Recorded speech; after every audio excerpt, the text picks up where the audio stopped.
Welcome to Faith in 5, a weekly video devotional designed to discuss practical spiritual concepts in 5 minutes or less. I'm your host, Mark Vandella. I want to tell you today about my friend Chris. Chris is a thrill seeker. In fact, her whole family is a bunch of thrill seekers.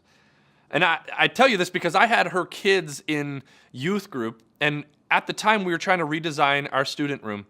And one of her sons had this idea, and he would never let it go. Well, one of them was a foam pit, of course. But the other one was he wanted to have couches in the room attached to pulleys. And so when we were sitting on them and they were on the ground, they'd be lowered down. And then when we weren't using them, we could lift them up into the ceiling, into the rafters, so that we had all of the space clear. But I knew her family well enough that I knew at some point he and his friends would be sitting on those couches mid-air. And my friend Chris, I admire her because she, a couple of years ago, decided she was going to start this thing called Krav Maga. And I always want to say Krav Maga for some reason. It flows out of my mouth better. And so whenever I'd ask her about her, I'd ask her how Tim McGraw was doing. And after a while, she caught on. And I think everybody around thinks she loves country music. But after I asked her a couple of times, what is this Krav Maga all about? She started telling me about it, and it's super intense. It involves all this sort of defensive and offensive moves. In fact, I Googled it because I wanted to be able to ask more intentional questions when I'd ask her about Tim McGraw. And what I learned was that it's a philosophy that the main focus is to neutralize threats and then to use aggression to both respond in a defensive and offensive manner at the same time. And I may be butchering it because I've never experienced it, but that strikes me as really interesting if we apply that to our faith. Because it means instead of running from issues, instead of running from risk, we run towards it. And that's how we neutralize it. This series on risk is all about how do we engage our faith in real life examples. Instead of having faith that sits on a shelf, and then the rest of life happens over here in this dirty, ugly, weird spot, right? Why don't the two live together? And this Krav Maga thing came back to me the other day because I'm reading a book by John Acuff called Do-Over. And he starts telling a story about a guy that he jumps in the car with a taxi, and he said he was having kind of a pity party. He was wrestling with who are his friends and who have been his foes and his career do-over. And that's his whole point of this chapter. And he started asking this guy about his story, and this guy tells him, I had to flee my country because Al-Qaeda was trying to kill me.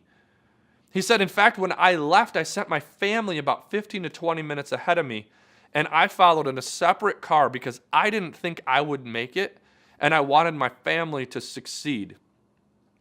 And John jokingly says, at that moment, I was very aware that I don't have real problems in the same way that guy does. And yet, for some reason, if I did have real problems, I should learn Krav Maga. And I think most of us try to do this mental jujitsu with all of our worries and all of our problems. I've had this conversation with so many people that I actually have a Word document sitting on my desktop that lists all these different famous philosophers and people who have addressed it. Mark Twain says this. He says, I am an old man, and I have known many great troubles, but most of them have never happened.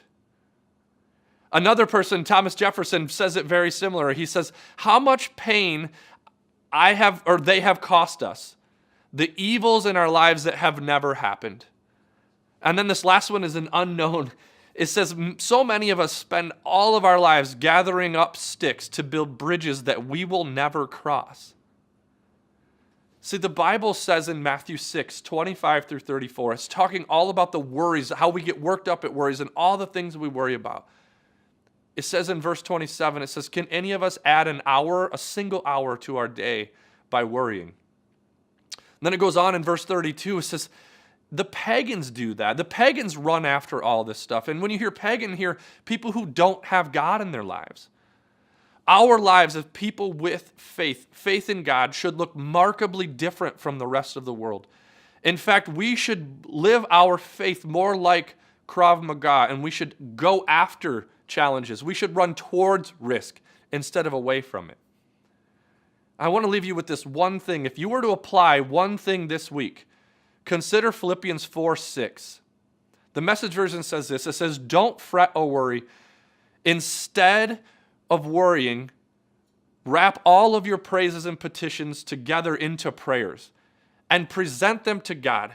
Put your requests and your praises in front of God. Let him know your concerns.